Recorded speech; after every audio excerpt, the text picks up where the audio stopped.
For decades, Fate Magazine has brought you true tales of the mysteries of the world and the paranormal.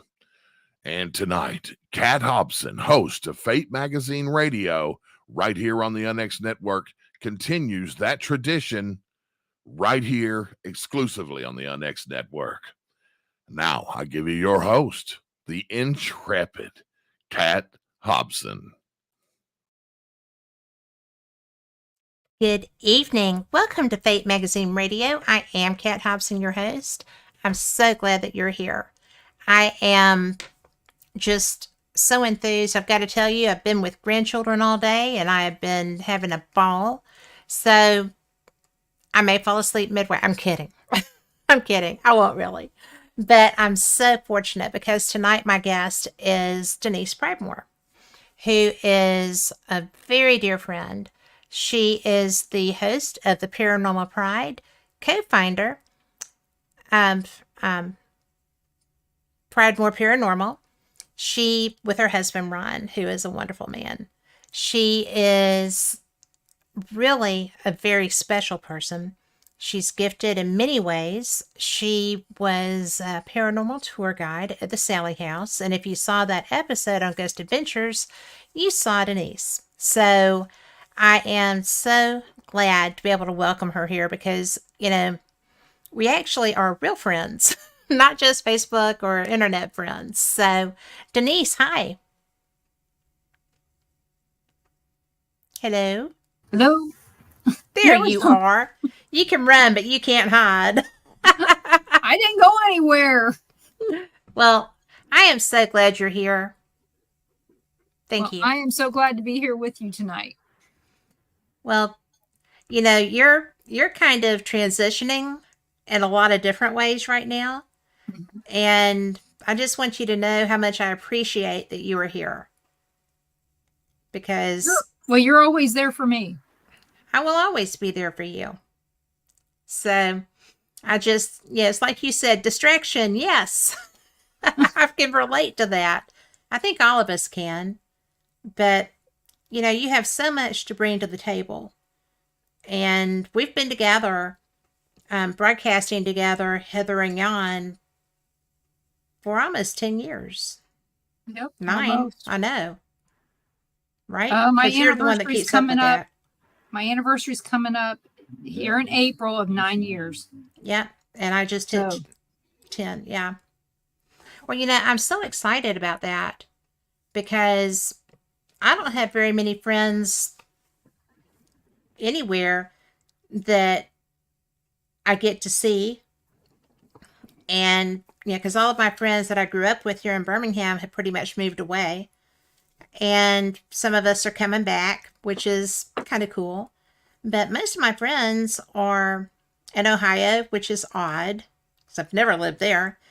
And you and, my other paranormal friends. So I think we're very lucky. Well, we kind of listened to you, and when we started looking for someplace to go to retire, we looked over there in Alabama, and the kids decided that they wanted to live in Florida. Well, you can't fault them on that because... No. So, and we're close enough. You are close enough. Yeah. Oh, yeah. Everybody teases us and tells us that we live in southeastern Alabama. Milton doesn't really count as southeastern Alabama. No. But I have people tell me that all the time. That's funny. Now, if you lived in Pensacola, that extra 20 minutes just takes you right out of the realm of Alabama. It's not even that. It's like 10 minutes. But that's okay. I don't care. I just heard, though, on one of the groups here in Milton Pace area that they've been having Bigfoot sightings down on 89 going down towards Navarre Beach. Yep, in that area that's owned by Eglin Air Force Base. Yes. So, where you can go hiking. Who knew? But I was just going to say, do you want to go and do a Bigfoot expedition? I think so. I want to know more about it because so far, I don't know anybody who's found anything that makes me go, okay, there's a Bigfoot. But I'd like to find out if there is, what am I looking at? What am I supposed to be looking for? Am I supposed to be? Or do you want to find him? And do I want to find him? That's it. That's why I always tell everybody. I would tell people. I'm not sure how I feel about finding one. Yeah, if we could that's be in kinda how I stealth feel. mode, that would be great. But they would know we were there before we would know they were. Oh, that's for sure. So Just the fact that we wear deodorant would do that. maybe we could let her grow for a couple of Well, you know, weeks. they're smarter than us because we'd be staring at our phones. Imran goes. He said he thinks that they have to be smarter than us because we would be staring at our phones. Well, we're going to be looking. We're going to be looking for them anyway. So, Well, they just that I happened to see this on one of the groups, and I asked more questions, and they never answered me. Yes. And it's That's like, weird. okay, if that's what you think you're seeing, I asked for, just give me more information. Do you think you're seeing Bigfoot? Do you think you're seeing aliens? What do you think you're seeing? And that one part south of 10 to before Holly is all Eglin Air Force Base. yeah, it is. And it's also part of Whiting's. Whiting There's a Field. Whiting Field out there as well. It's just one of those things that it's possible there because there's no people that live in that area. They're not allowed to live. They use it all for maneuvers. In fact, Right. Alabama National Guard uses part of that for their training area. So, Well, and there's not going to really be anybody who wants to be there because unless they're intrepid hikers or something, because that is snaky, boggy, everything. yeah, 'cause you got the Yellow River going through there. Yeah. And you've We got are a whole bunch of talking- different marshes. I have kayaked in some areas through there that made me wonder what the heck was I thinking putting my boat in that water. And so I don't think it would be a person unless it was someone that moved there from Louisiana. Okay. Someone who's used to water moccasins just climbing in their boat. Well, no, I just think that would be crazy, which would go right along with the Louisiana thing.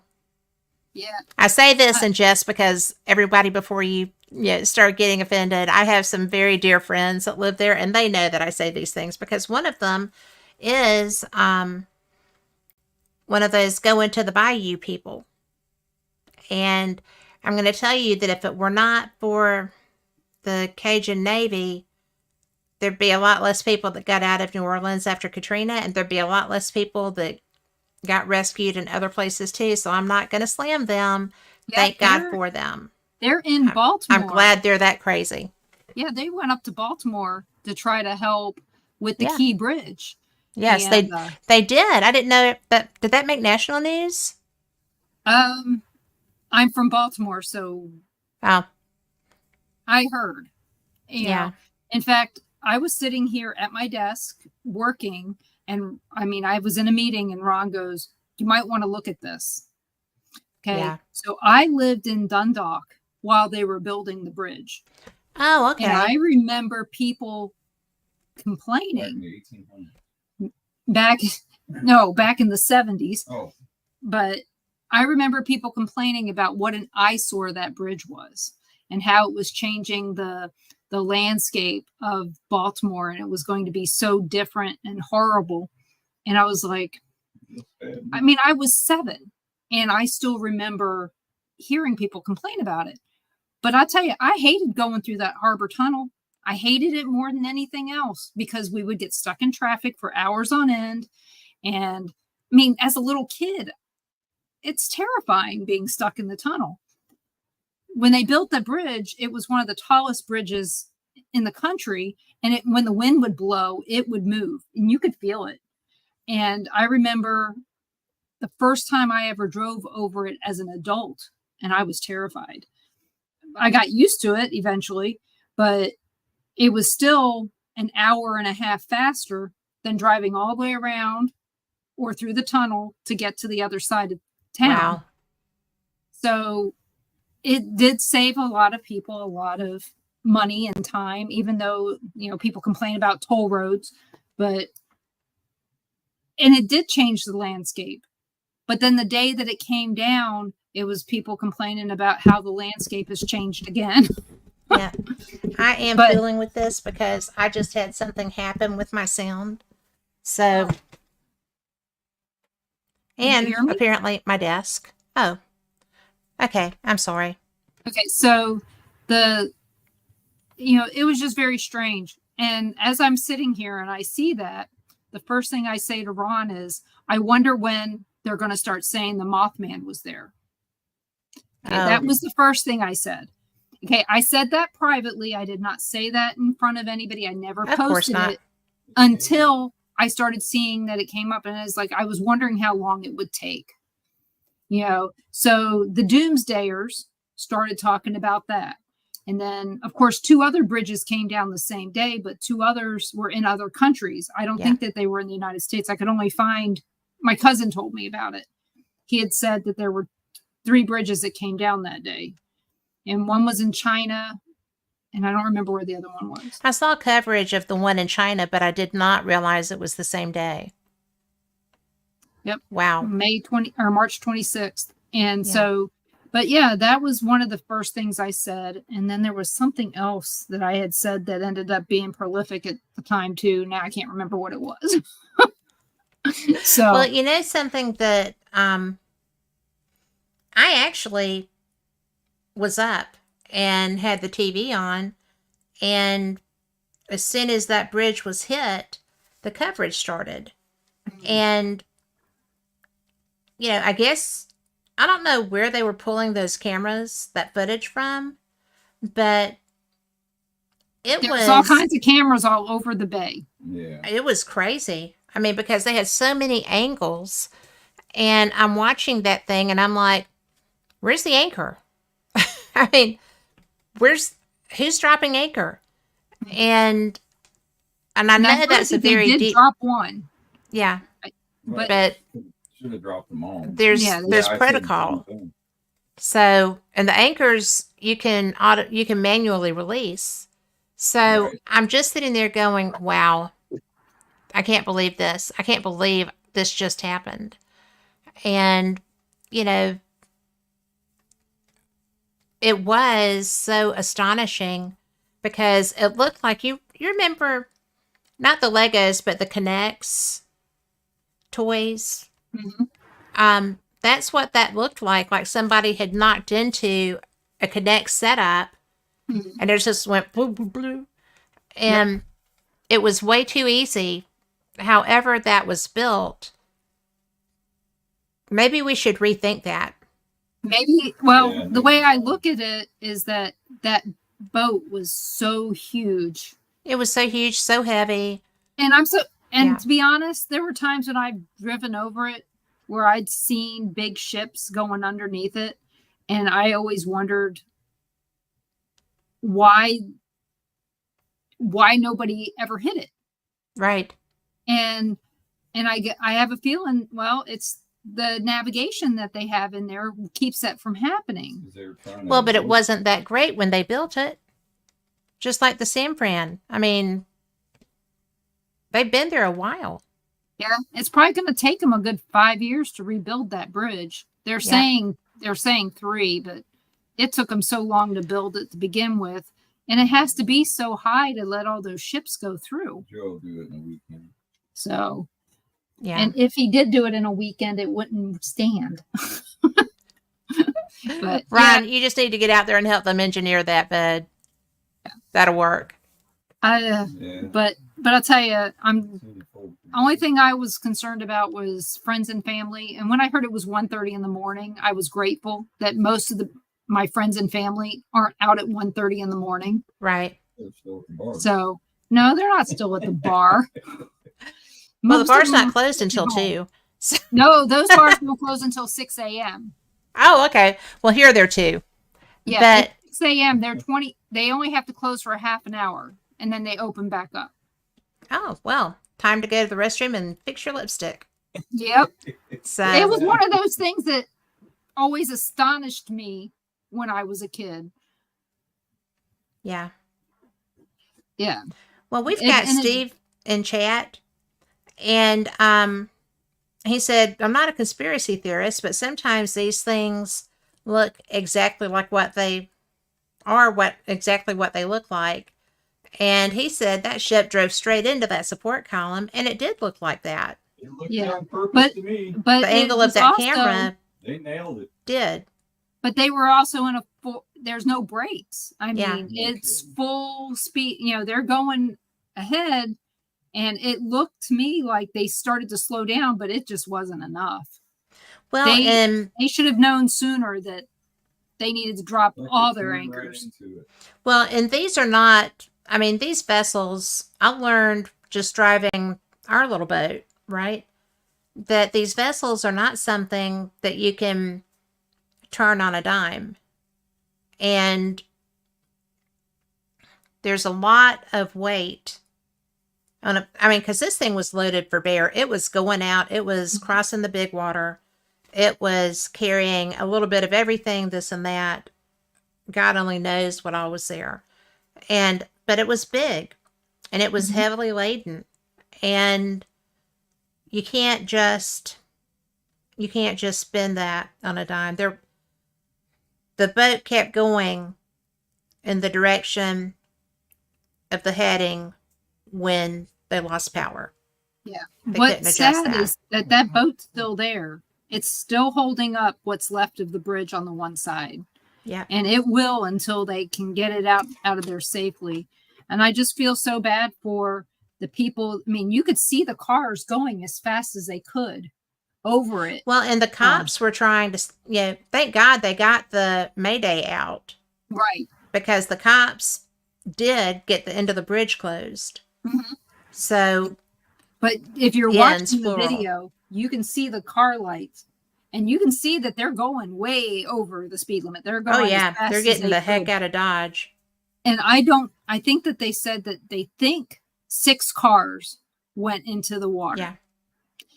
I Which is a hope that that's miracle. all right. I hope that that's all that there was. But Yeah. I'm amazed that there wasn't, if they had done this at 1:30 in the Oh my gosh. afternoon, there, Yeah. no, it would have been an entirely different story. And no, I haven't lived there since the 80s, Yeah. but I know how much traffic that bridge carries, and it's a lot. And I feel bad for all the people that are having to do something else Yeah. than what they're used to while this is taking place. Well, just So- the difference in the commute is going to affect family life, getting to your kids in time before daycare closes, getting to your children's activities in the evening if they have any. I mean, it's a huge deal. Like I said, it's going to take, what used to take them a half an hour to go from Dundalk to Glen Burnie is now going to take them an hour and a half on a good day. That's barring any accidents or anything else. And that's saying that, hey, there's no accidents in the tunnel or Right. the other. I just don't see it. I know that there were times that we went from Essex to Glen Burnie, and before that bridge was up there, and it seemed like it took all day. So like I said, my heart goes out to the people who have to do that drive now from one side to the other. Thank God Bethlehem Steel is closed, because if it was open, they wouldn't be able to get to parts of it. Yeah. Because that's where the bridge starts or ends, depending upon which way you're coming from. Yeah. It's Sparrows Point, which is where Bethlehem Steel was. So Oh, okay. I don't know. But yeah, that was, and yeah, Steve, people thought that it could happen, but they just never, bridges, there's bridges over water all the time and nobody ever hits them. So Well, where you are now, the Pensacola Bridge, the Bay Bridge, was freshly built, brand new, beautiful. It's still beautiful. yeah. And they had just gotten it open when Sally hit. Mhm. And they got to rebuild it again. We got another new bridge. Yes, Yep. completely. Because, the best laid plans of mice and men. I mean, you Mother plan, Nature God has her way bless. of dealing with what she doesn't like. Well, we have Jan Corleone says, Dave, his name's Dave.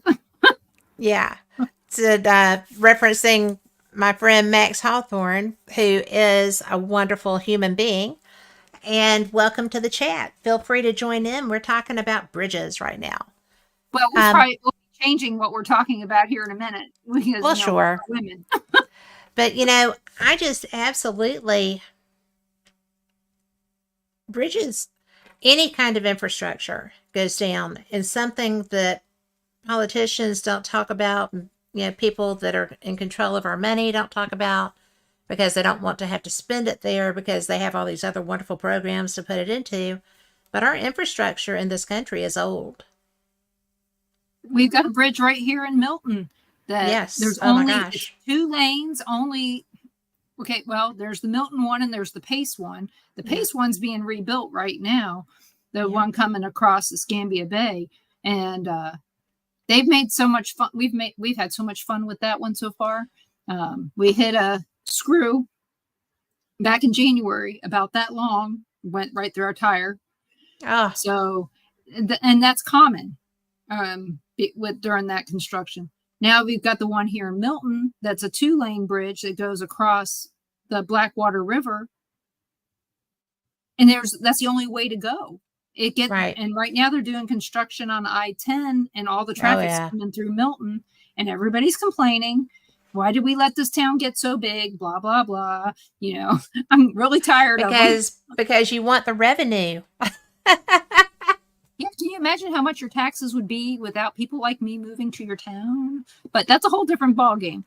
But Right. They're looking at building another bridge from Berry Hill going across, which is only half a mile, 3/4 of a mile from there. But they just need to route the traffic to East Milton easier. So I don't know. I can see the train bridge, is one of those rotating drawbridges. Those are all rusty. I could see somebody hitting something like that, the bricks underneath that, because it's those big stones. Yeah. I can see somebody hitting that and it coming down because of the fact that mortar, it doesn't last forever. Yep. So not in the environment. It's just a matter of time. Yeah. But we've got, just in the national highway system, we have some of the oldest bridges that still need to be repaired. Yep. The earthquake's going to take care of some of them on the East Coast. Yeah. Even though it wasn't that affected bad of a great many of them. Yeah. But I don't know. When the Mississippi River Bridge got hit up there in Minnesota, in Minneapolis, that brought a lot of attention to the degradation of our bridges. So, was Mothman there too when the Mississippi River Bridge went? Oh yeah. Well, I'm going to tell you, because I don't know if you know or not. You probably do. You know all this stuff. You remember all this stuff a lot better than I do. But which is why we're friends, because I can come to you and say, Denise, when did I do this show? So, and it works. But my first Fate magazine show, after Phyllis, said, here, this is yours, just do it until you're tired of it. Not really. But she said forever and ever. But was with the gentleman who is the curator of the Mothman Museum and is very active with everything Mothman as a result. But I didn't really I knew of Mothman, but I hadn't really learned very much because my focus was on ghosts, right? So it was an ETs. But Mhm. when I started paying attention to, you know, ostensible monsters all over the country, I was stunned. It's bizarre. And then I became friends with some of the guys and ladies who hunt those monsters. And Mhm. I'm like, man, there is not enough alcohol in the world to make me do this. I just don't see this being a thing. And I don't know. I mean, if I come across one, will I flip out? And What do you think? is it truly a cryptozoologist zoology type monster, or Right. is it an ET? I think that Mothman was an ET. Because that would make more sense to me than saying that this. Well, maybe he's an They tried to elemental. say it was a paratrooper. Okay? And that the stuff was a parachute over its head.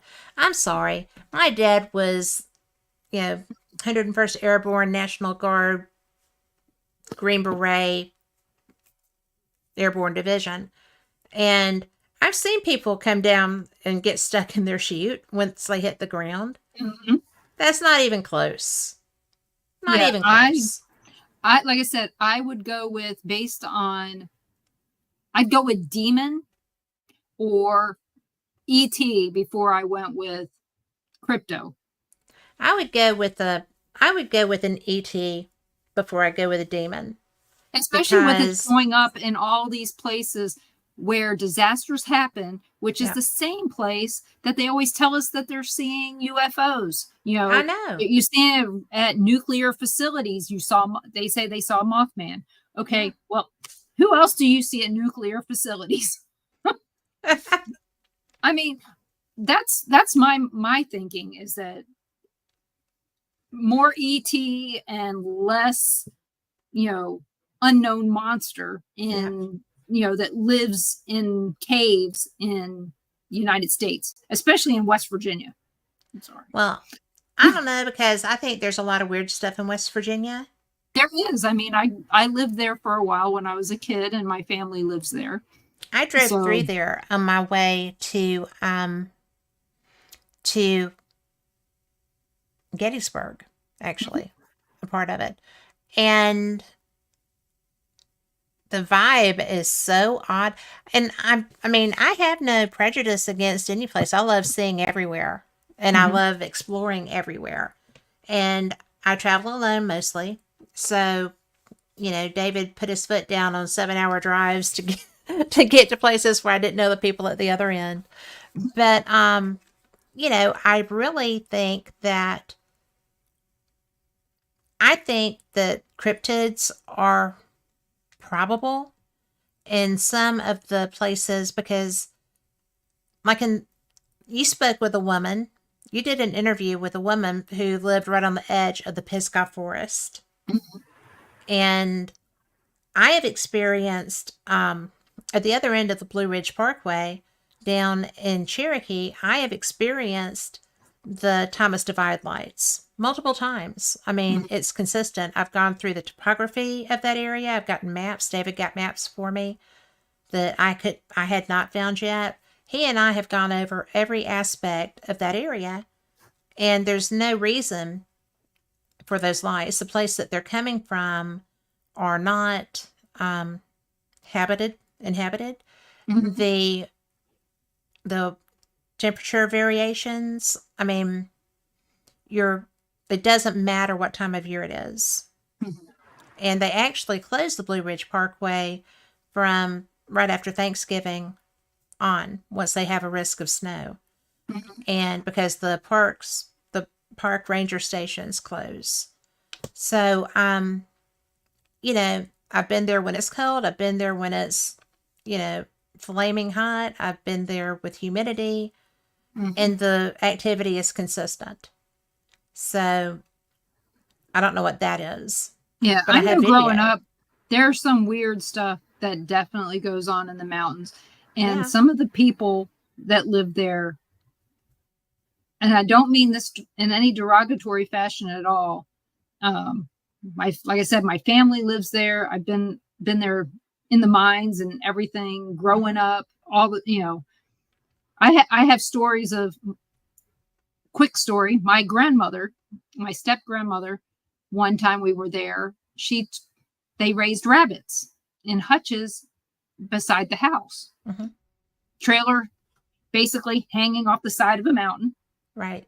And they took me out there and they said, well, do you like this bunny? And I go, yeah. And she goes, would you like it to be yours? And I said, yes.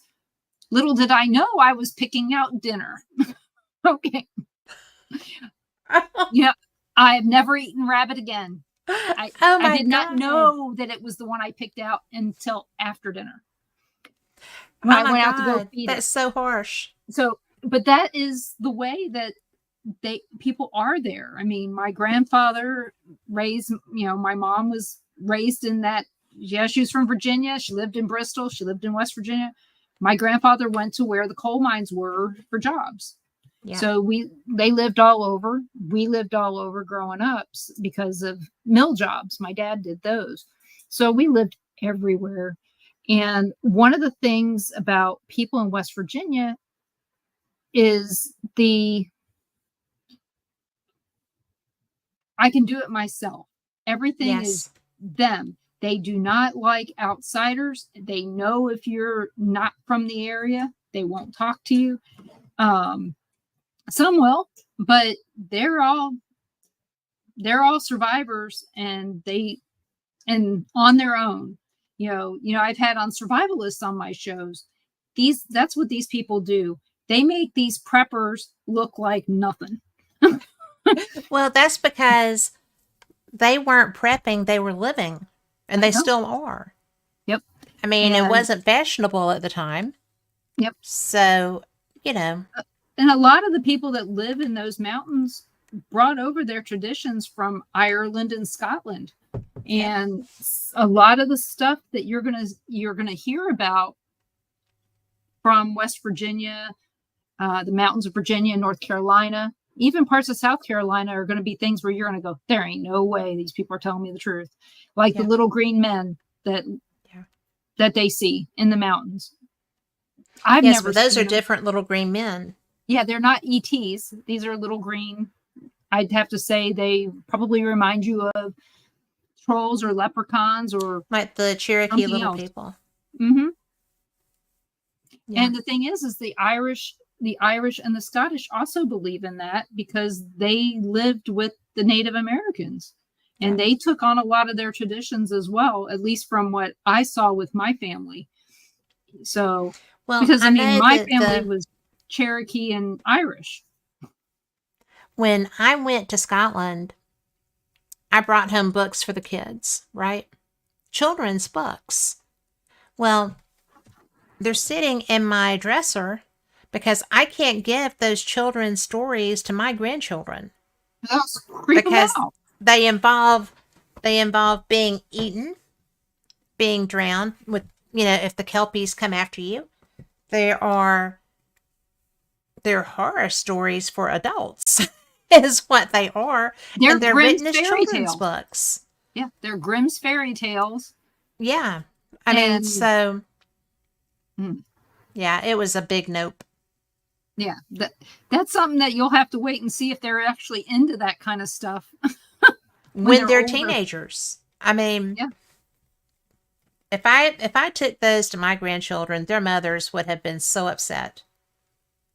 And so what they got were Scottish Tams and scarves because, and some other cool stuff. But, it was just not something that I could hand to a 3-year-old. No. And I was so excited that because I brought home a book about Kelpies, and I brought home a book about kind of like Rumpelstiltskin kind of a guy. Mm-hmm. And so I'm thinking, oh, well, no, because in every one of them, the children are drowned or eaten. I'm like, nope. Nope, nope, nope, nope, nope. But Hey, Mom, I know you watch the kids today, but they're in their room in the dark screaming that the lights have to be on. I could hear Frankie's mom yelling at you. Frankie J is coming this week, and I'm just like, for an overnight, and I'm like, where did I put those books? I know they're not in the bed because I have a kid room. So no, they're not. They're still hidden in the guest room dresser. Okay, good. Because that's the last thing you need is for her to not sleep all night because she finds something that she Yeah. cannot understand. Well, and something that I can't explain too. I actually started reading. There was this new little author, and Amazon will kind of push new authors and stuff. So I was, and it was about Scottish magic tales, whatever. Mm-hmm. And it's a pretty good little series for somebody that's a brand new author. And I was just kind of like, I think I'm not going to share this with my daughter-in-law, Yeah. because not then yet. they'll want to know about the books and those books and those adult books. The Kelpies are drowning people too. So the Scottish are a bloodthirsty lot. That's what I hear. They're pretty Well- irritated with everybody. They didn't like the Irish. They didn't like the English. They kicked the Vikings' butts out of Scotland. I mean, they whipped up on the Vikings. So that was pretty astounding. That's funny that you said that because today when we were at the beach, this little girl was pulling her little brother on a bodyboard, Mm-hmm. just pulling him out there, pulling him out to sea. And of course, we had Yellow Flag Day today, but it wasn't bad. I mean, if you saw my pictures out there, you'll go, no, that wasn't bad. I mean, I could walk out quite a ways and the water was only up to my knees, but she's got him out there. And That's Lauren still, me, because you haven't lived there that long yet, that is still rip current water. oh, I know. I knew it was. Okay. But just making sure. There was a whole lot of tide pools today. Lots and lots of them. And so the kids were out there playing and stuff. So it was perfect for the kids because all the waves were breaking way before the shore. So she's out there pulling her brother along. And Lauren looks at me and she goes, looks like she's doing a Viking funeral for her brother.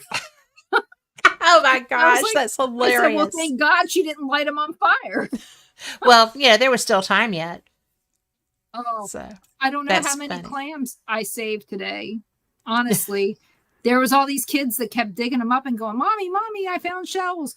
And I look at them and I go, those are clams. Make sure that they don't take them home with them. Yeah, because boy, will that ride be bad.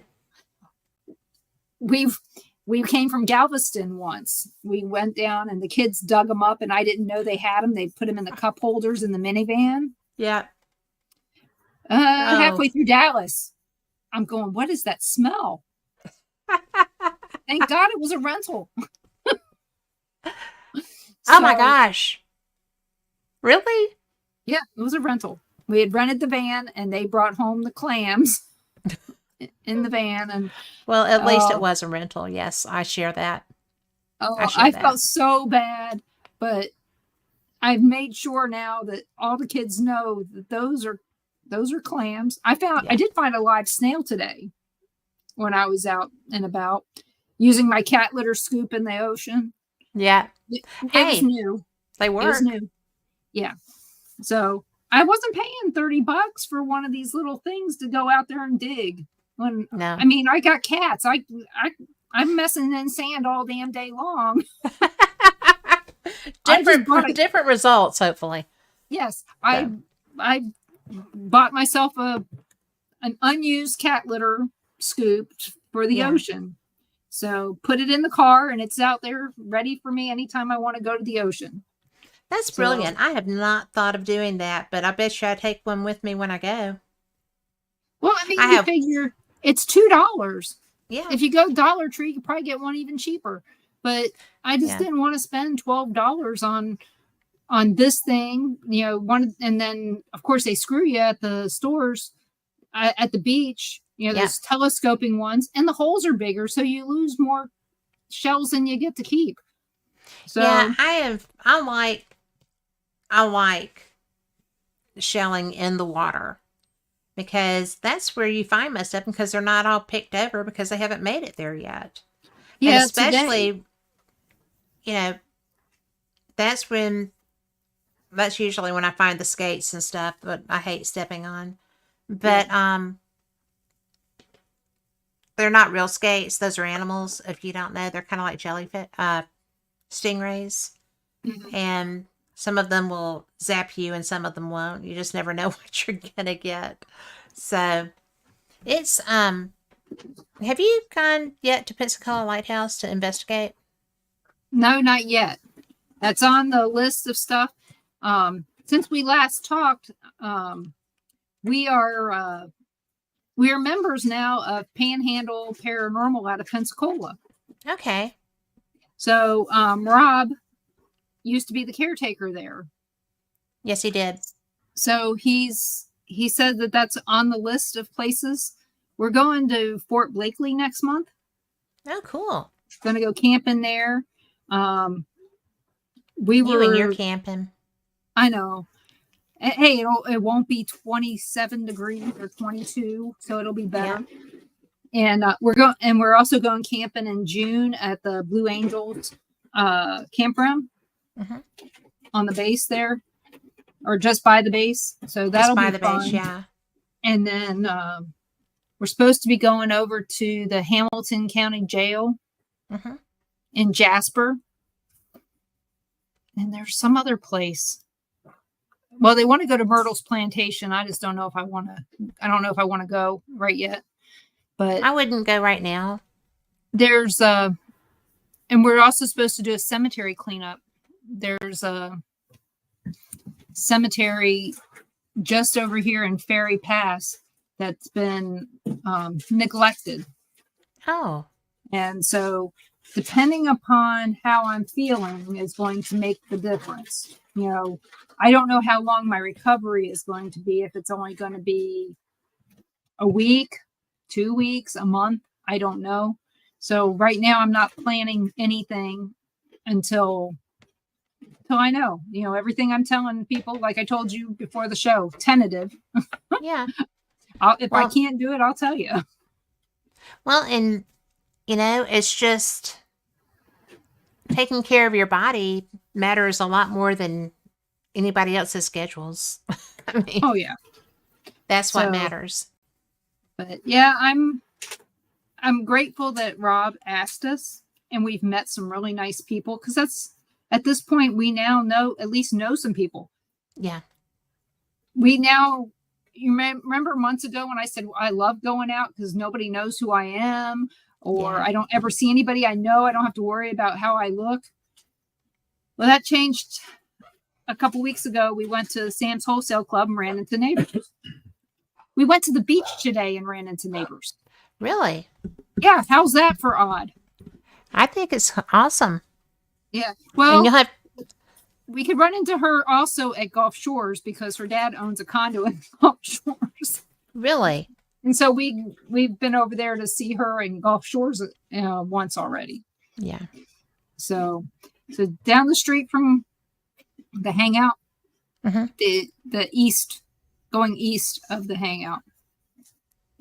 So where you're west. Yes. Well, I'll tell you, I like all of that. That whole area is fantastic. And I had Lori Dorsey come over for about 10 days. And she had a ball with doing all of the activities that you can do, because there was no snow, there was no anything. She could walk 2 or 3 miles a day and not freeze to death. Is she thinking about moving?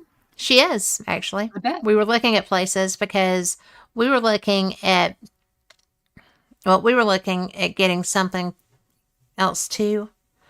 And so she was going with me looking, and she was like, oh my gosh, I'm like, I know. It's so reasonable compared to most other regions around the world. So it's Steve Foster said he's sure that you would do a show during surgery if you could get them to let you do that. The funny thing is that this surgery is strange.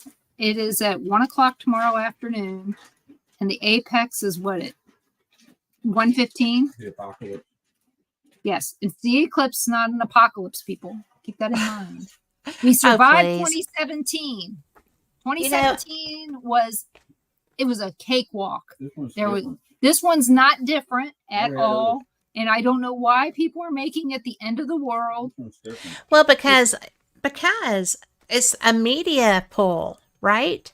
I mean, this is all about, getting people's attention, getting people fired up. It's all anybody does anymore. You can't just have a natural occurrence and things be peachy keen. It's just not a happening thing. Frank Bennett said something that made me think a little bit. And he said that the world is looking for something to bring them all together. No. And maybe this is it. I mean, it's still scaring the living crap out of half the people, and the other half of the people are going, whatever. And heck, my doctor didn't even know that my surgery was scheduled during the eclipse. Okay. Well, so the thing obviously your doctor has a lot of things to do during the day. Yeah. It's not like Ron says, it gets dark every night. Yeah. In fact, it's dark now. Is it the end of the world? Could be. Well, if you listen to REM, maybe. So, as we know it. Wait a minute. Is that the Mothman out there? No, it's Bigfoot. And like I said, somebody's already seen him in the area. I do have spirits in my yard. I will tell you that. But Steve, no, I'm not going to do it. I would not do a show while I'm doing surgery because I do not know how many clothes I'm going to have on. That's the first thing. And that's a big contributing factor. Yes, it is. And the second thing is this surgery is actually in a CAT scan machine. And that's the only thing that I'm concerned about is that I'm getting the surgery done in a CAT scan machine, and they're calling for all these solar storms, and people keep saying that there's going to be electronic interference. And that's the only thing I don't need. Oh, I would cancel that. Too late now. Well, no, it's not. You're not in there. Well, I'm hoping that they find out from the blood work that they did that it's my thyroid and I'm done. And just get that would on be some so medicine. Fantastic. It ain't going to happen, but well, I know, but one can hope. Yeah. Doctor needs a new Mercedes. Needs a new boat. He probably can't use or both. He can probably use a Mercedes more frequently than a boat because they don't have a lot of electrophysiologists in the Pensacola area. That's true. And they got an aging, I swear we got a nursing home on every street corner. And if there's not a nursing home there, there's a CVS and a Walgreens. That's right. Hey, we take care of our snowbirds, including the ones that come to stay. You know what's sad is that I'll hear an ambulance and I'll tell Ron, I said, I guess next week they're going to have an open house at the nursing home again. And there's one right outside of our subdivision. There's a daycare center, and across the street from the catty cornered from the daycare center is the nursing home. You go down to the next light, there's another nursing home. And in between there's two nursing homes. Oh, wow. Yeah, people are just, they're dying either to get out of here or get into here. I don't know. Little of both. It's a little of both. You're here. But I was laughing today when we were going down to the beach. There's a nursing home that looks like cardboard compared to the ones up here that are brick. And it's like, you're in Holly. You need to be a brick building as opposed to wood-sided. So. Well, it's probably siding over concrete. I'd hope so, because if it's that low, if it's that far down. Really bad. I mean, it looked not good, but I'll tell you, I'm happy to be here. And Steve, my shows will be back in about 2 weeks after this.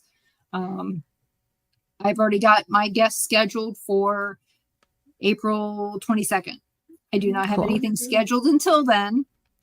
And I'll know by Thursday or Friday of this week how I'm feeling. Yeah. So I'm not rushing anything. Well, there's no reason to, except for this break that we're going to have to take in a few minutes. That's the only thing that, I have written down that I have to do. Yep. But, when we come back, I want to talk a little bit about what you're anticipating being some of your paranormal experiences there. Because I know you said you've got stuff coming up. Mm-hmm. So I'd like to get a feel for what you're feeling, because I know your instincts, I know your gifts. So I think that's going to be something fun to get out of you. So, you up for that? Yep. We've visited a few graveyards, so I can tell you some of the stories that we've got from old Muskogee Cemetery. Mm-hmm. We were planning on going up to Coon Hill. Coon Hill is, most of those people that lived in that town moved up to Bruton or down here to Milton and Pace. Yeah. When they closed down the town, and the cemetery is still there, and it's got an interesting story. In fact, one of the guys that I talked to, what's his name? It's right here. Sorry. Nope, that's not him. Christopher Balzano. Okay. I talked to him. He's got a book, Haunted Florida Love Stories. That's one of the many books he has. Right. And he was part of Spooky South Coast. Well, I interviewed him, and this is a cute story, and it's short. I was in the library in Milton, and I came across his book, and it's like, that name sounds familiar. I know I'm friends with him on Facebook. So I pull out my phone, and I look him up, and I send him a message and say, hey, would you like to be on my show? He's at a library in Mariana at that time. And he was planned on going to the Coon Hill Cemetery and couldn't get there. So he ended up telling us more about it at that time. And but I just thought it was funny as heck that I'm in a library, he's in a library, and he sends me a message telling me something along the lines is, you should have come to this event. Tables were next to nothing, and they would have loved to have had you here. And it's like, I don't think this message is meant for me. Because he hadn't talked to me yet, except for, I'll be on your show. Yeah. That's fun. But you're always fun. But I just thought it was so funny. When we get on the show, we start talking, and I find out all of these synchronicities of when I sent him this message and where we were both at. What are the odds that we were both in a library? I would say pretty slim. Yeah. So, but yeah, he's a pretty good guy, and I had a lot of fun talking to him, and so did Ron and Carl. Yeah. And he's got all kinds of stories, and he's not really a paranormal investigator anymore, but he's really into the legends that go along with all legends, the paranormal stuff. And that's pretty much what this is about, or the legends. And he used to live up in Massachusetts, Rhode Island area. So he's going back up there, but that's what his stories are all about. Well, I am going to have to cut you short. I'm sorry. No, you're not.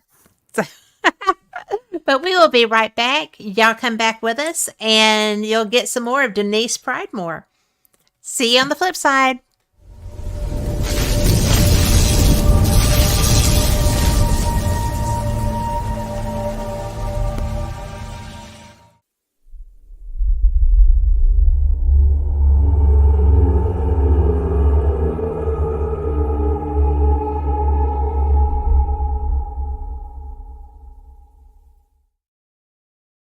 While most near-death experiencers return to this plane of existence with alluring tales of their time spent in the presence of the divine, what happens when one crosses the veil into the afterlife, into the void?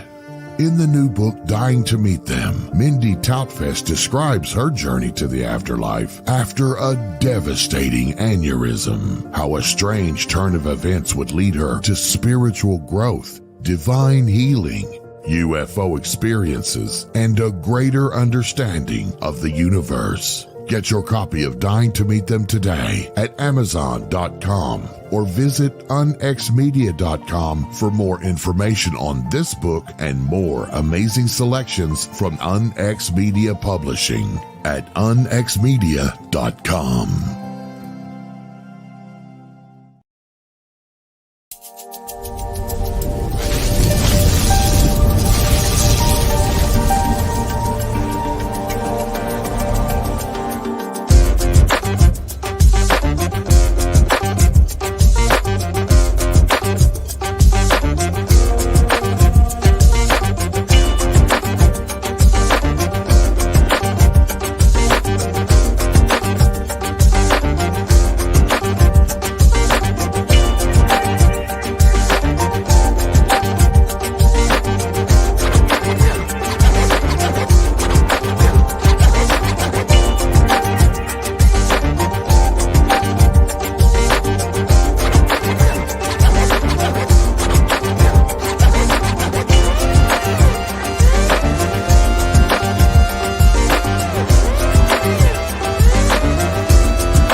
Welcome back.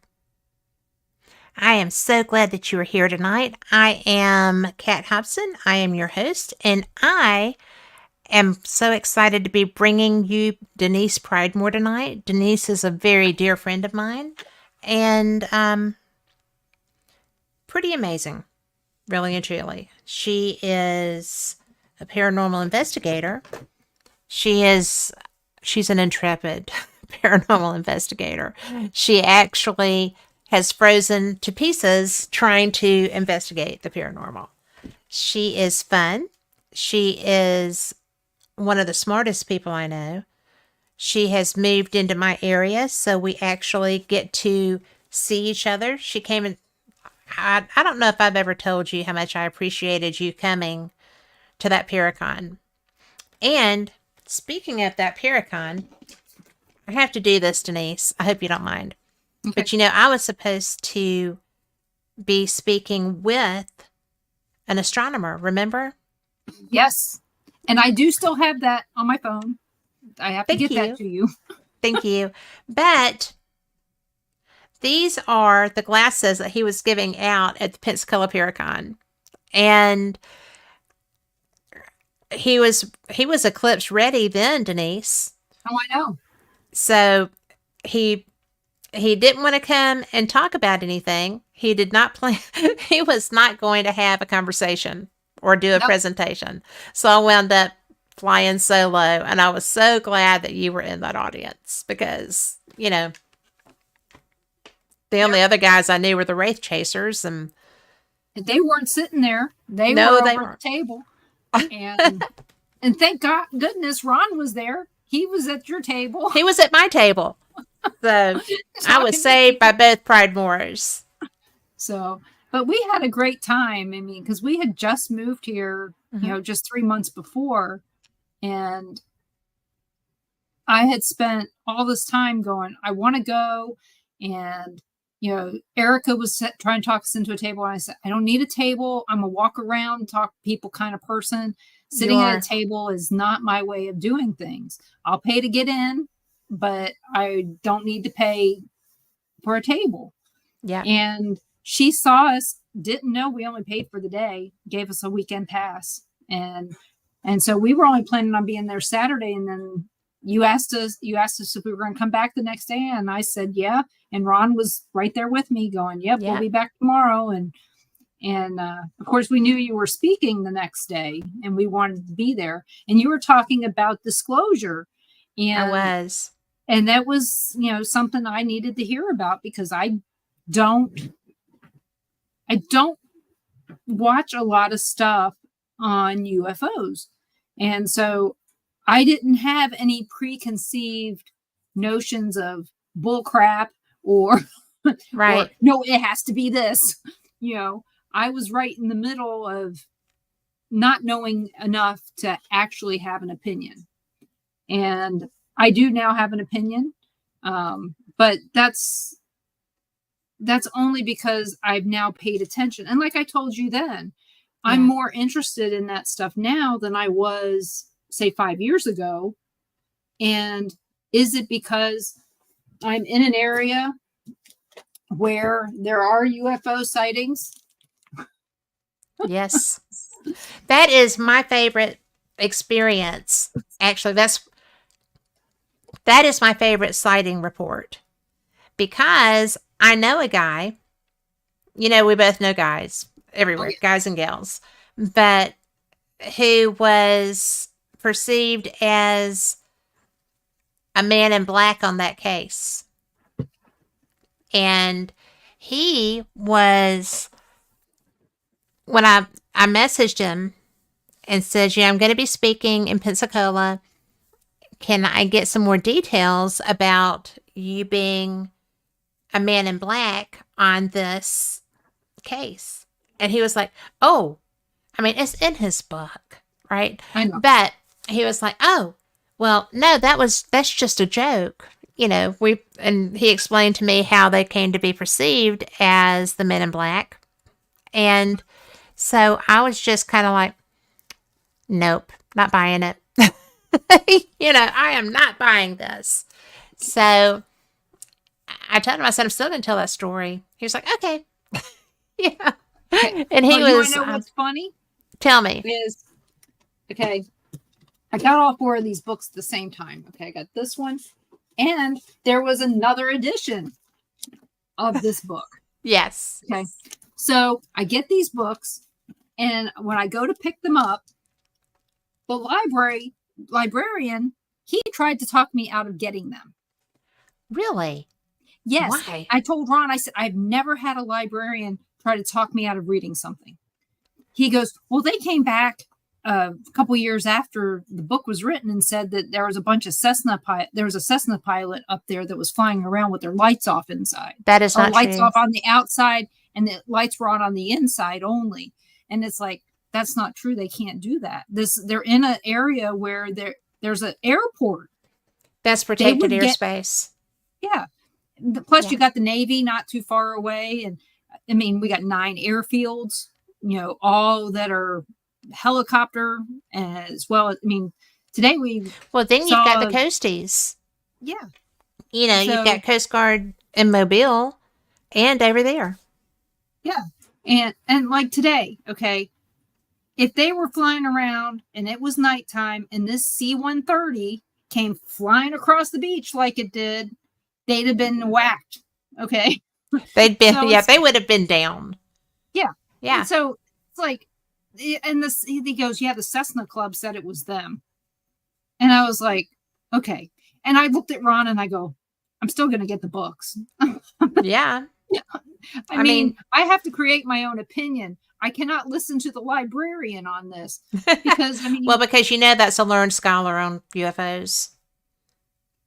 I mean, our little section of books might be 4 feet in the Milton Library. And Florida has got the strangest library system. You can borrow books only from the libraries in your county, not the entire state of Florida. Okay. When I was in Lewisburg, Kansas, I needed a book. One of them came from the Las Vegas library down the street from where my kids lived to me in Kansas. And another one came from Purdue in Indiana. Really? Yeah. I could get books from anywhere in the country. So here I can only get them from basically from Santa Rosa County. Right. And it's like, so I'm limited on what I can learn. Maybe there's a reason for that. Paranoia strikes deep, right? But, you know, this is just me trying to learn more about the area that we're in. And, you know, I spent years learning about Alton, Illinois and Atchison, Kansas. Yeah. And wherever it was we were going, that we went a lot. I wanted to know everything that there was to know. And in case I ended up having to do a tour, like I did, we took the whole family and we went to Malvern Manor. Right. And the girl goes, well, you've been here enough. You can do the tour. I was like, okay, Ron, you're taking your family on this tour. I'm going to tell them what's going on. So that was part of our family reunion last time. Okay. We all went to Malvern Manor. How's that for a strange thing? That's about normal for y'all. It was even funnier watching all of us in the van. I can only imagine. How many of you were in the van?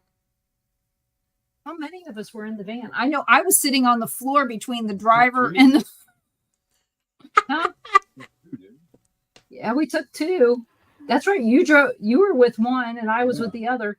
So Ron was telling them where to go in one and I was in the other. And we probably had like 22 people. Wow. In these vans. And in the 2 vans. Yeah. And so, like I said, there was not enough room in the van for me. So I sat on the floor between the driver and the passenger. Oh, this was part of the family. So, but yeah, this ended up being part of our family reunion, was going to a haunted place. Well, the family that hunts together stays together. Yeah. And I think next year they're wanting to do it in fall of 2025. So if that's what they want to do, they want to do something, I'm going to have to get it scheduled in advance. Yeah. But we were going to go to the Villisca Axe Murder House because of the family ties to that. Hey, do you think that would be a good idea? Most everybody's been now. Really? So, yeah.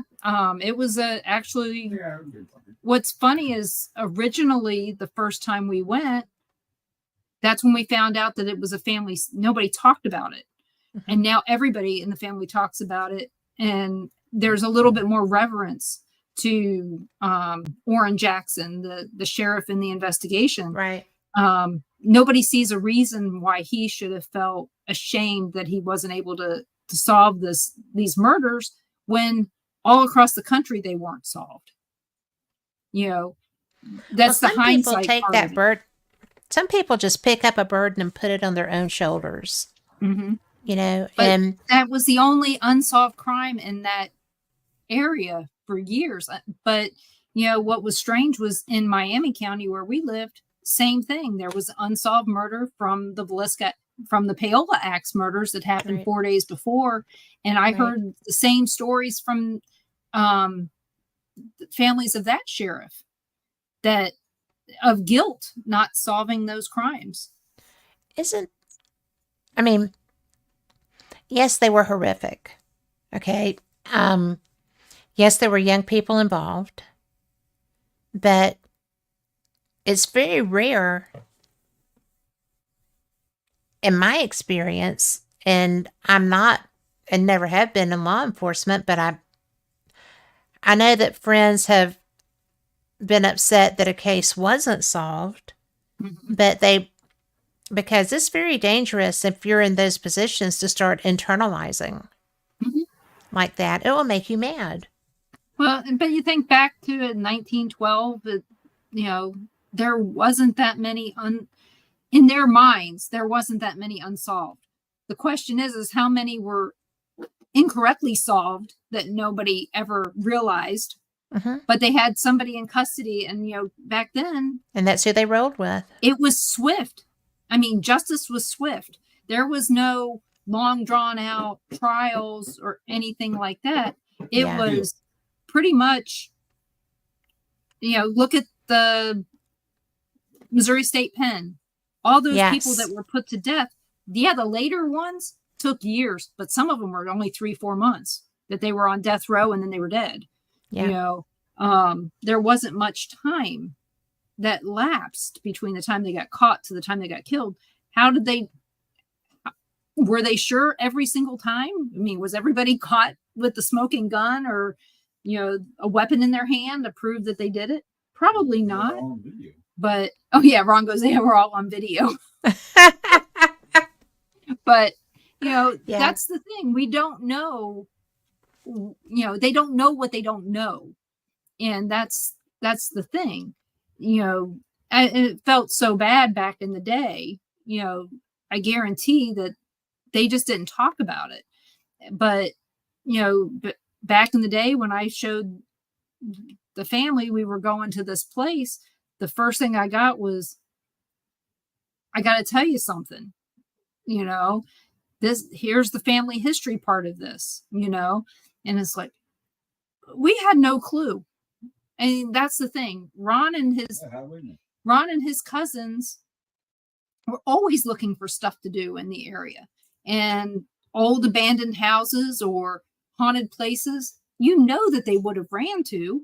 It was Yes. only like, what, 17 miles or so Mhm. from Red Oak to Villisca. Mhm.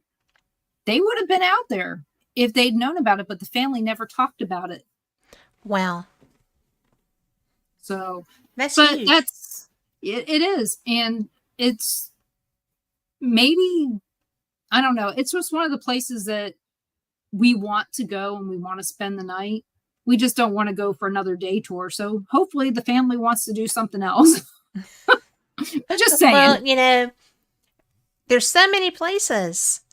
I have friends that, and I'm not going to lie, if I could go to the Paulding jail every weekend, I would go just because I get so much activity when I'm there. And Shelly tells me about all the stuff that's happening there. And that's a 9-hour drive for me.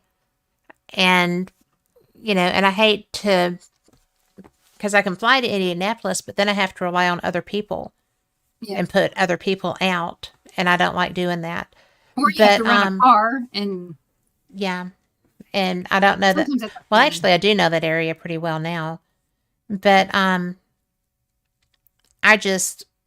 love that jail. And so I would probably go back there until somebody beat me and made me not go anymore.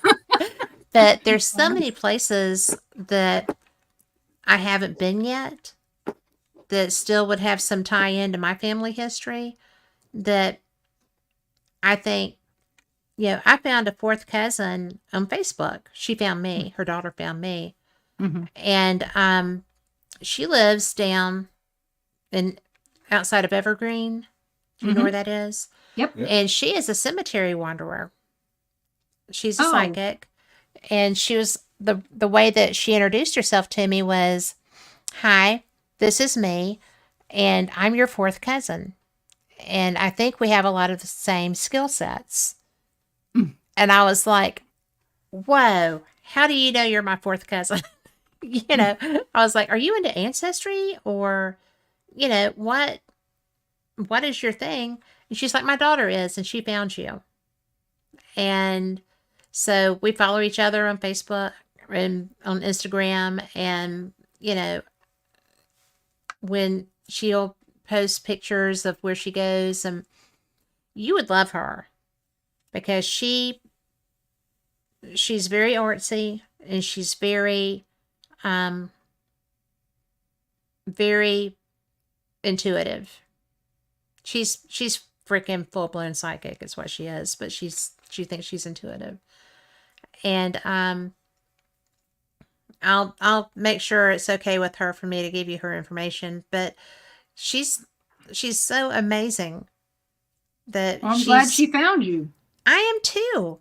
And you know, when I've been going through and had time to get off the interstate and go hang out with her, she's been in the middle of doing, usually it's her busy time. She's a florist person, decorator person. Well, Evergreen is a nice little town. I mean, and they have a Bigfoot at their exit. Oh, you know what? I think I saw it. But yeah, the boys and I took our pictures with it.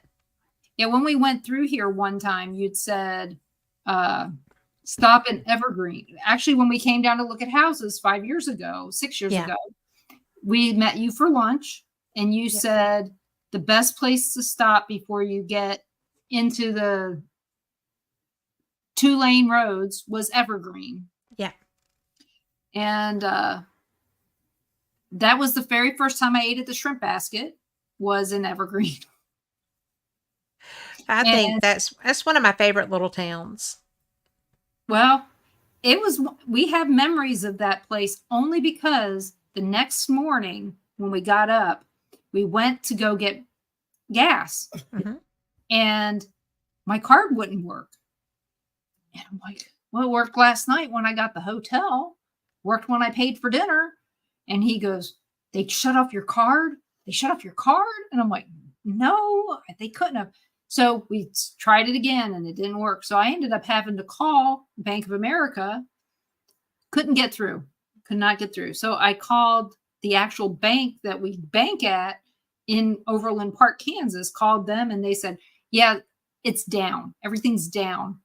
Oh, no. And she goes, go to your nearest Bank of America and withdraw some cash, because they should be able to do it manually. So the first one we went to was here on 9 Mile.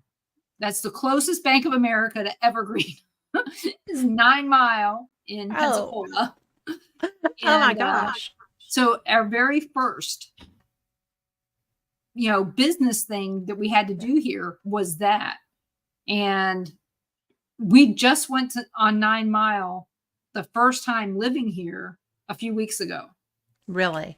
And it's like, I remember coming here now, but it was just one of those weird things. We get here and the ATM is messed up, so I try to use the ATM to get cash, and the ATM, if you pressed one of the numbers, it would press it twice. So it would stick. And so we had to go in the bank. So it was one of those awful, funny things, because we thought we were going to have to turn around from our vacation and go home, because we didn't know if we'd have enough money to stay in hotels and things like that. Wow. So yeah, it was a weird thing. But from that, we're now learning the entire area. And like I said before we went on break, we've investigated some places here, and most of them have been cemeteries, because first off, we don't know a lot of people here.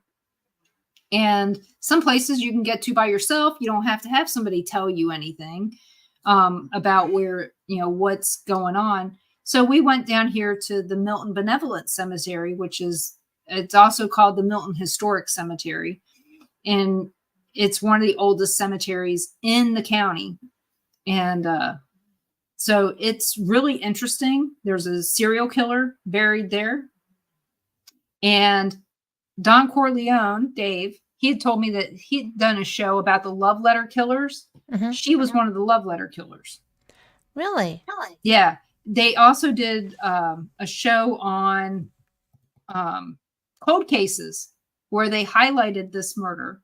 And, and I know it's a dramatic series, but they did talk about it. And so everything online kept saying that this grave site of this woman was unmarked. And it's like, and I'm reading it, and it says she's buried next to her dad. Okay. Well, his site wouldn't be unmarked. Right. But we went and we talked to Mark Foltz. We've hung out with him a couple times, and he said it's marked, and so we found it, and so we had a really good time talking to Mark about this place, and he said, you got to go check it out. He had also told me that about a beauty shop here in town that is also haunted. It used to be a morgue at one time. It used to be a funeral home, and then they I know changed that place. Yes, it's right down on the corner, down there on Willing Street. And Yes. really, not, I haven't gotten in there yet, but I've looked through the window. Kat says she's been in there? Yeah. All right. So looked through the window when they were closed, and really think it looks interesting. And then, hey, Mark, and then we also went over to the Kaiser Cemetery, which is right behind the Milton Benevolent Cemetery. And it's the history of the Kaiser Cemetery is Southern. Right. There is a racial divide between the two cemeteries. And so it's really unusual, at least for where we were living. Where we were living, we didn't have much of a racial divide that we knew of in the cemeteries. Through the same period? Yeah, because we didn't really have that same period. See, that's the thing. Yeah, some of these graves date back to the founding of Milton. Yes, they do. And the first deaths that they recorded in the cemetery are all children because of yellow fever, things like that adults might have lived through, but the children wouldn't. Right. So there's that. And then there's also a Revolutionary War soldier that's buried there. I didn't know that. Yeah, me either. I was like, well, this is That's kind pretty of cool unusual. and pretty shocking. But yeah, we also read some history about the area that during the Revolutionary War, a lot of people lived down here in this area. They were traders and not traitors, traders. Right. So you get it right. Big difference there. Yeah. Yeah. And they were working with the Native Americans for trapping and things like that. And Murder Creek down here in Bruton. Mm-hmm. That was during the Revolutionary War, just I think right near the end of it, that these people were attacked and killed trying to get to one of the commanders' homes in the area when they were attacked by the Native Americans that wiped them out.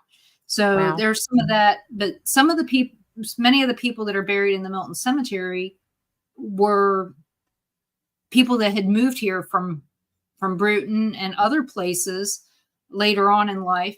So we've done those. And then there's another cemetery in Baghdad, which is where a lot of the people who created the mills here in Milton, because this used to be called Milltown at one time. Yeah. And so there are mills everywhere. And weird story, actually, has to do with Mark Foltz again. There's a lot of weird fun with stuff with Mark Foltz. Well, we were visiting him at the Pea Ridge Right. flea market. Blue Ridge Flea Market. And I told him, I said, there's a spirit that's walking around out here. I said, seems like a really happy guy, but he seems a little lost.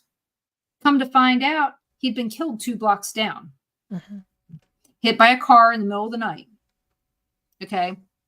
Did not know who this guy was. We're walking around the Baghdad cemetery, and there's this tombstone with this guy's picture on it. And I look at the picture and I tell Ron, I go, that looks familiar. And he goes, yeah, it's in a cemetery. And it was right by where we parked our car in the cemetery. So he had his picture taken in this cemetery when he was alive. Oh my gosh. And by the guy who founded one of the mills, John Forsyth. So here he is. The picture that they put on his headstone happens to be a picture in a graveyard, which is kind of odd. And That's so weird. Yeah, and it has music notes all over it and stuff. Well, I told Ron, I said, I think this is the guy that I'm seeing at the Pea Ridge Flea Market. Come to find out, he worked at what used to be Ryan's Steakhouse, but it's Mugshots now on Yes. 90. And he was walking home and he got hit by a car. And he used So to he's a see- current death. Yeah, current, like, what was it, 2018? Yeah. It wasn't that long ago. Yeah. But he had gotten hit by a car, but they had said he was the singing server. He would just sing all the time. Wow. And so, I'd look him up, because I didn't have service, but we get to the car and we're getting out of Baghdad, and I'm looking this guy up, and I told Ron all these things, and he's like, "That's weird." That is weird. So that was one of the experiences that we had at Baghdad. At the Kaiser Cemetery, we came across this one gravestone of this guy who was shot in Bruton. And his dad was an Olympic basketball player back in the 80s. And I just kept being drawn to his gravestone. And I don't know why yet. I'm still trying to figure it out. But it's just really very strange. But I'll tell you, the difference between the two Milton cemeteries is the Milton Historic Cemetery is very well kept. Okay. How in the world can they be kept that well when there's little fences and all this stuff? You can't just mow. You have to weed whack these cemeteries. Okay, I'm just telling How big you. is it? It's huge. It's probably got it's about 2.5 blocks long and maybe 2 blocks wide. That's a lot of weed whacking. Yeah, but I have never seen so many cemeteries with little fences around them, or concrete, or this is raised and this isn't. And I don't know. It's chaotic when you're walking through it. Right. Okay, just saying. But it's how these historic cemeteries are. Now you go over to the Kaiser Cemetery and it's completely unkept. It's overgrown. There's vines and the roads aren't very well marked. We actually drove over stuff we probably shouldn't have driven over because we couldn't tell where the road was. Oh, wow. But there was no good way to turn around. So it's not as well kept. We did run into a lady that was taking care of her family's stuff. But that's how that usually goes, though, with those kind of cemeteries, because, like, here, because I know that you used to go and take care of your family's graves. Mm-hmm. So that's kind of what happens here is the decoration day or maintenance day kind of a thing. So I thought you were going to be just like that guy on the news who had somebody walk out of the back room. I'm picking on you. Oh, no. Just that. I figure she probably wouldn't want to be on air. So just trying no worries. To be respectful. But so that's been some of the things we've done. We went up to the old Muskogee Cemetery in Cantonment, and we're walking around, and we met this lady that's part of the Panhandle Paranormal of Pensacola. Mm-hmm. We were all supposed to meet up there, and we ended up being the only 3. And we walked around. She took me, when she got there, a neighbor came by and said, there's, don't anybody take this the wrong way, but the Black Cemetery is in the woods. And so he took her back there and very respectfully showed her around and showed her where all the grave, where a bunch of the headstones were. It's very overgrown. It's in an area by canoe camp. It's in the woods. So it's actually in the woods, but you can tell that, the houses are on stilts, so it floods. It does. And that could be the reason why it's so overgrown. But you're walking through there and there's some of the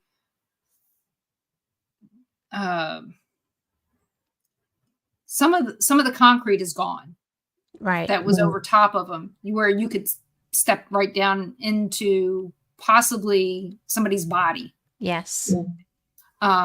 So there's that. There's trees that have fallen, probably snakes, maybe some poison sumac. Probably. I didn't see If there any. are snakes in there, they're poisonous. I hope you're Oh, I wearing know. boots when you're doing these things. Well, I did put on tennis shoes for that. I did go not buy a pair of hunter rain boots. They're expensive, but they're hard to get through. And put snake gaiters on your legs if you're going to do that. And I'm not kidding. Well, Susan Roberts luckily, says, "Hey Denise." it wasn't. Hey Susan. And the thing is it was still not overgrown enough for me. It was still not so overgrown where you couldn't see the ground. So we were fine right there. I couldn't go in there now. Okay. Right. But we went in there a couple weeks ago and she showed me around and, I don't know this person. I didn't know Connie very well. Right. And so I didn't want to tell her things yet. You don't want, even though they're in the paranormal, sometimes they're not As they prepared run to hear. screaming from the building. I get you.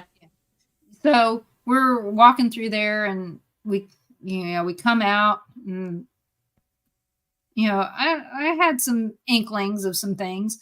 And then we walk around the other part of the cemetery and we found somebody who had been shot while moving out of an apartment by some kind of retaliation. We came across that. And while we were there, she looked it up on Find a Grave. And I didn't get a feeling for him, but I got a feeling from the woods. We were walking back to the car and Ron gets out his dowsing rods and he goes, "I want to see if there's any graves in the road." And I said, "There are." And so he starts walking and I go, "Your rods are going to cross now."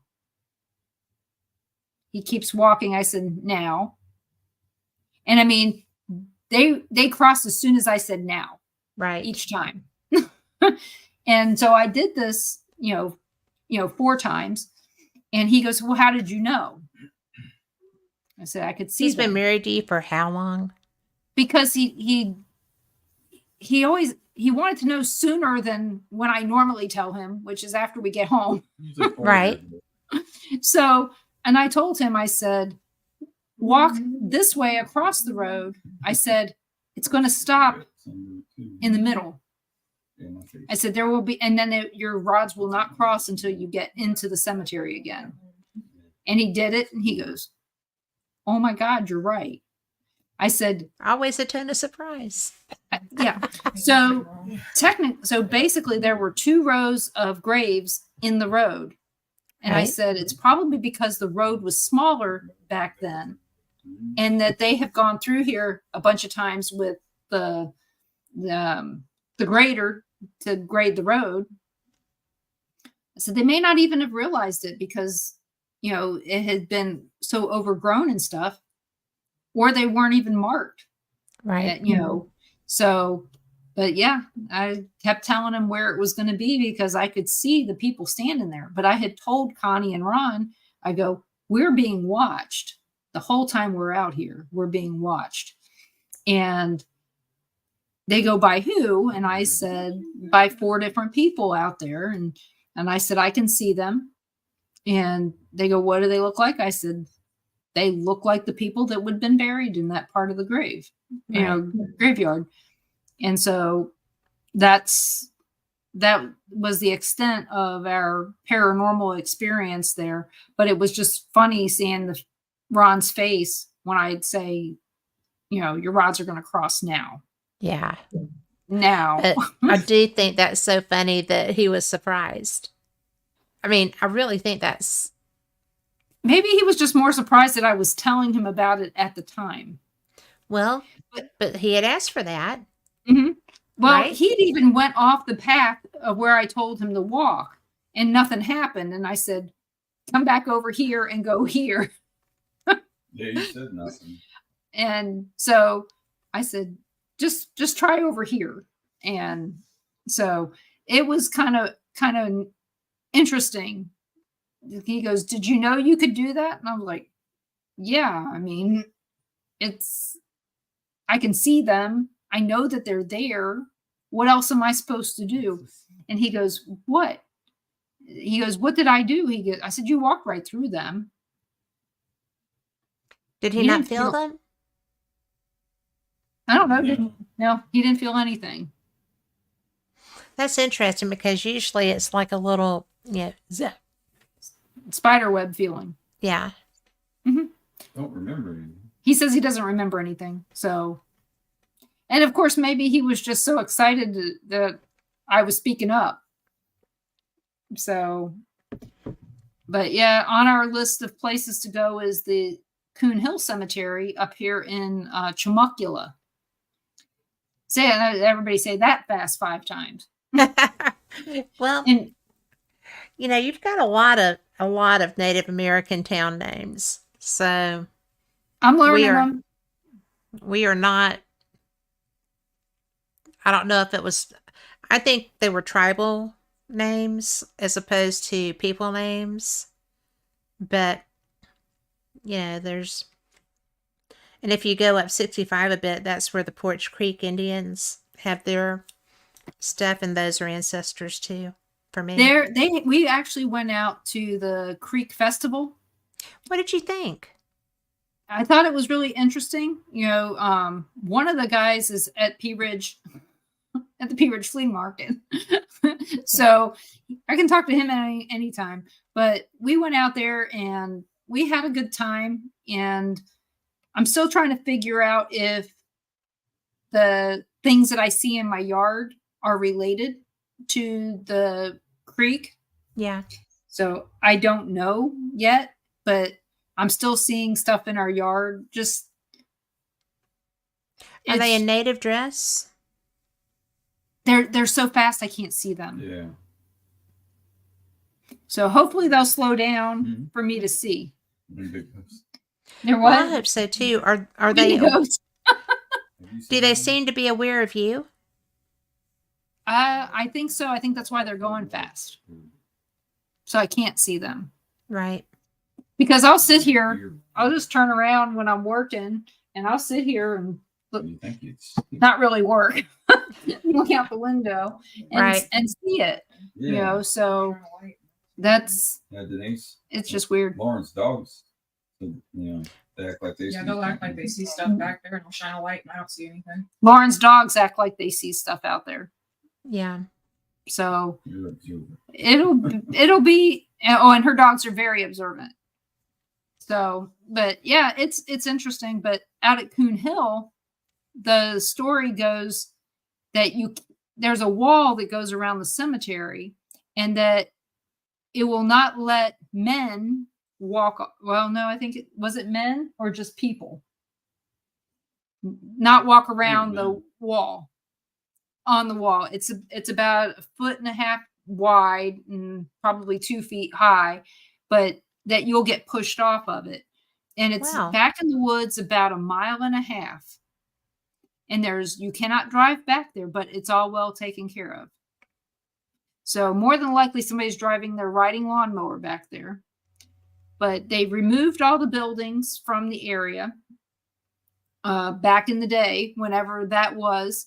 And from what I understand, there was somebody buried there probably 30 years ago, maybe. But until I get out there, I can't, you can only verify it by going through Find a Grave, but I don't want to do that until I go out there. Yeah, because it almost feels like cheating, doesn't it? Mm-hmm. Yeah. And like I said, Christopher Balzano, he wants to go out there. And he said next time he comes out here, he'll let us know and, we'll meet him out there. But we're going to go out there ourselves, me and Ron. Well, Hopefully before it gets too overgrown. or too hot. Because when Yeah. it gets hot, it doesn't matter what it looks like. You'll still have snakes moving. Oh, I know. And it may not be until winter. Yeah. At this point. And of course, winter here is so horrible. It gets in the 60s. That's what got me the most tickled about you when you were talking about, this is great. I love Well, this. Well, it still makes him laugh. You know, when we left to go to the beach today, I had on a sweatshirt. Yeah. And he's like, "Aren't you hot?" Well, by the time we got to the beach, I had it off, but all my medication makes me photosensitive. Yes. So I kind of have to keep, you know, jackets and all that stuff in the car. yeah. And We'll take pictures. take pictures. No. He said, "Don't take pictures." Is what he said. Don't take pictures. Yeah. But yeah, every single medication I take makes me sunburn worse. It's like, so I did buy some sunscreen shirts, some long sleeve sunscreen shirts. I had to so- go into those. So, but I'll tell you that you're in a great place to buy them because they sell them year round. Oh, I know. And It's at least you can get cute, different ones being there. well, the company I work for gave me a clothing allowance. So I got some with that. They say Bright Speed on them, but that's okay. Eventually it'll wear off in the ocean. Yeah. But that's the way I looked at it is, you know, I can wear these for Everything. work, or I can wear them in the ocean when I go to the ocean, and Yeah. it'll work out, you know, so it is what it is. So, and I don't know if you know this, but no, you knew that. Never mind. I'm not going to tell you that story. Ah. It has to do with me losing my job. But you already knew because I saw you right before. Yeah. As you were going through. Yeah. That And I don't was- think anybody wants to hear about that. Well, It was funny. but the yeah, way you it were was right. almost like your new one manifested itself, just boom, right there. And that's what's really funny about it is there's still people that are still looking for jobs from that time when I got laid off. They got laid off at the same time, and they're Right. just getting hired, and I've been hired for months. Yeah. So I'm glad it worked out that way. But let's see, there was something else. We got some other stuff on the list besides Fort Blakely. Let's see. We were invited to someplace up in Spanish Fort. Mm-hmm. That's a plantation. They're invited to a plantation up there. Yeah, man. Spanish Fort is a really busy little area. So It's gotten a lot Crazy. busier than it was when we looked at houses in Daphne. yes. It has changed quite a bit. Well, So- those changes are the reason that they put a moratorium on new building. There's So just so Nothing you know, is- my job was permitting, and that we were fighting with Foley and the area for that. That was part of my job right. before I took this new job. It was my job. My job when I got hired into Brightspeed was Mhm. permitting, and it had to do with that. And it was on our list every week. We were talking about that, and I told him, I said, I know exactly why, but I tell you, I am so grateful we did not move to that area. Yeah. After going over there a few times and looking at it, it changed so much from the time that we looked at the houses over there to what it is now. And that was not a very long period of time. No, it was just before COVID Yeah. when we went over there, and it was a 2-lane road, Oh my God. and now it's a 4-lane road and a boulevard. And at the that. farms are gone. Yeah, I mean, who gets rid of all the farming, right? Very poor And- planning. Whoever was so- in charge of that needed to be extremely chastised and fired, yeah. So which is why there's now a moratorium, and they voted to extend it again. I mean, they're not happy. Those community members are not happy with what their government did. yeah, And I guarantee you, some of those people that haunt that area are not either, because my aunt's Aunt Eudora had a house down there in Montrose, Mhm. and she had 6-foot azaleas, and that whole place just got wiped out. I mean, I would have gone and gotten the azaleas personally. Oh yeah.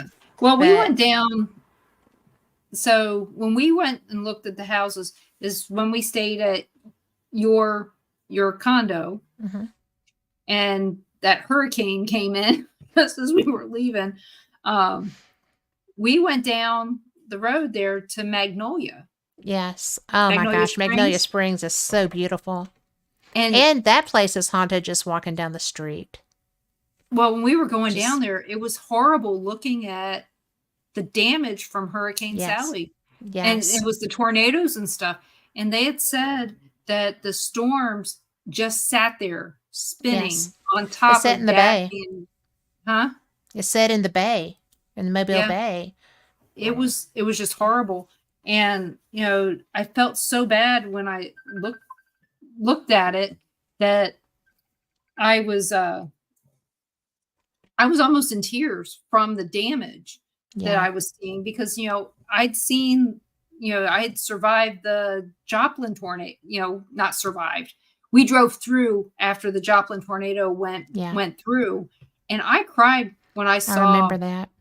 all that damage, and driving by a convenience store and seeing the candy still hanging on the pegs, and there's most of the store is gone. Yeah. So that was the Magnolia part. Springs was that way. And when you got out to Highway 59 coming south, I don't know if you noticed that, so many of the pecan trees are gone.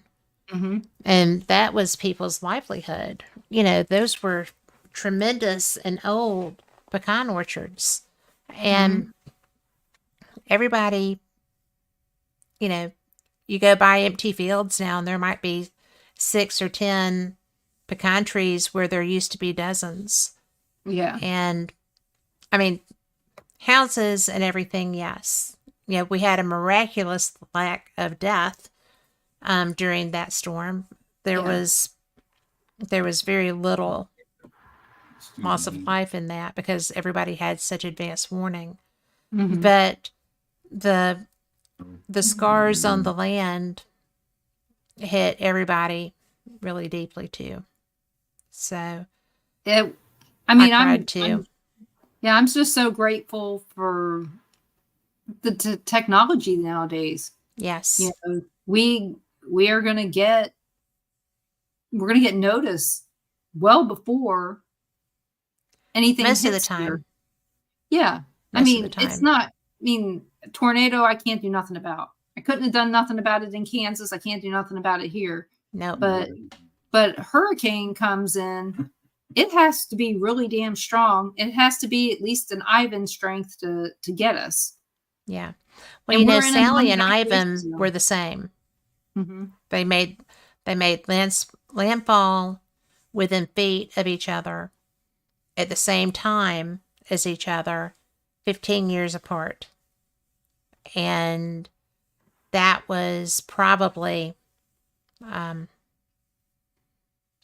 same thing happened with the storm before that hit New Orleans 15 years after Katrina. Same Mhm. location. It's just that you take your chance, whatever. But it's so nice that it's not every year. Hopefully. Yes. I just can't even imagine what the 2-story, the 2-level building in our unit in our area had the exact same damage on the end of it as it did with Ivan, and just lost a little bit or a good bit more roof with Sally. Sally was a bad old girl, but it's really weird because I have found that this is going to sound crazy, but I think maybe you can validate that I have found that it seems like activity goes crazy when there's storms of that magnitude, or not even of that magnitude. but it's almost like they feed off the energy that's being generated by the storms. Mm-hmm. Do you find that to be true? Yeah. I mean, we had a lot of times in the Sally house where it's dead, and then a sudden As it were. thunderstorm would come through and it all act up. But I will tell people, if they were smart and you're in the paranormal, I would have booked the paranormal location in any place where there was totality and been in there during the storm or during the eclipse, because that's where I was during the last eclipse, was in the Sally house with Joe Citrone and Richard Grund. That's when they were filming The Deep Darkness. Mm-hmm. And Ron was outside. He said he heard nothing other than the crickets. Really? And inside the house, it was so loud that I couldn't even hear myself think. That's interesting. So that's where, if people were smart, that's where they would be. Too little, too late, but oh well. Maybe I'll go and do a tour of Slossman. See what happens. Yep. We had, like I said, we had a lot of activity during that, and it was amazing how much power. Maybe that truly was the veil being thinner. I hear that all the time. I never ever feel it, but maybe that day I did. I was pushed down the stairs. All kinds of weird stuff happened that I had never had happen before. Wow. And I'd been in that house for 8 years, 7 years as a tour guide. Yeah. That was one of my last tours, was with them during the eclipse. That's crazy. So that's why people need to remember, it's just an eclipse. It's not the end of the world. Well, the first time I saw an eclipse like this was probably 83, in that period. And people were a little crazy then too. And it was not a full eclipse here. Mhm. Okay. So it makes people crazy. But I get, like if I am in an electrical storm, I am getting activity left and right. Mm-hmm. And I just, even if I'm inside, a very sheltered, protected place, it's Mhm. like it goes crazy. Yeah. And Frank, he was big on solar storms. absolutely. So, that's one of the things that you can see perfectly clearly during an eclipse is the solar storms. Mhm. So, is that what I was feeling during the last eclipse? That would be, it would be hard to prove or disprove because we don't have that many total eclipses. We don't. So you would have to be But- an eclipse chaser to do this. I was going to say, but if you get a project started and recruit people coming behind you, why not? What do you got to lose? I'm nothing. But- And I mean, there's bound to be people in every place that there's a total eclipse. There should be a haunted location. Yeah. And do eclipses happen along certain lines only at these times? Yep, usually. Well, they're consistent. And are they? they're a natural phenomenon with some, repetitivity. And is there ley lines involved with this too? Yeah. But we are going to have to start wrapping this up. I am so glad that you're here, and I know that you already know this, but I'm going to be praying for you so much, and for your doctors, and for Ron. But He's going to need it. Ron's going to need it probably more than anybody, because he will definitely need it more than anybody. But I still want your doctor to be having a great day. Me too. Yeah. And tell people really quick where they can listen to you when you come back. When I come back, you can hear me every Monday night at 7 p.m. Central on the Paranormal Pride Facebook page, as well as my YouTube page. And Tuesday nights, you can hear me at 5 p.m. Central on Paranormal Nation Radio, Not So Normal, where Ron and I are co-hosts with Carl Albertson, and we talk about anything that comes up, and hopefully we have a guest. And if not, you just talk amongst yourselves, which Yeah, is fine. And the thing is when we talk amongst ourselves, it could be any topic whatsoever. But Yes. I try to get us a Or- guest so that we can stay on topic. Yeah. Well, So thank you so much. well, You know, I thank love you. I love you too. And thank you so much for having me on. It was fun and it was very distracting. Well, that's what we aim for. So I will see you next time. And for everyone listening, thank you so much because, you know, you're the reason we do these shows. Myself, Denise, and everyone else who does this. And don't forget, there's a lot of shows here on the X. It is a fantastic thing. And coming up right behind me is Cryptid Creatures, and that is with Brian Brock and with Todd. And I hope that you enjoy that as much as I do. Take care, be blessed, and I will see you next week. Same cat time, same cat channel. Good night.